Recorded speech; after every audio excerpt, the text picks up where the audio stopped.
కేంద్రంలో budget, America అధ్యక్ష ఎన్నికల ప్రభావంతో కొంతమేర దిగివచ్చి వినియోగదారుల్లో ఆశలు కల్పించిన బంగారం ధర మళ్లీ చుక్కలనంటుతోంది. గత ఏడాది కాలంలోనే అనూహ్యంగా పెరిగి మధ్యతరగతి వారికి అందుబాటులో లేని స్థాయికి చేరింది.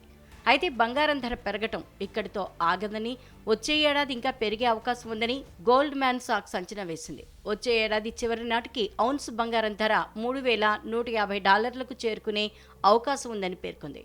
అంటే 24 క్యారెట్ల బంగారం ధర మన రూపాయల్లో 8,553 కావచ్చు. ప్రస్తుతం ఔన్స్ బంగారం అంతర్జాతీయ మార్కెట్లో $2,700 స్థాయిలో కదలాడుతోంది. శనివారం చూస్తే హైదరాబాద్ బులియన్ విపణిలో 24 క్యారెట్ల పసిడి ధర గ్రాము 7,900 వద్ద ఉంది. అయితే స్వల్పంగా తగ్గిన మేలిమి బంగారం గ్రాము ధర 7,500కు చేరొచ్చని విక్రేతలు అంచనా వేస్తున్నా దీర్ఘకాలంలో మాత్రం ధరలు భారీగా పెరుగుతాయనే చెబుతున్నారు.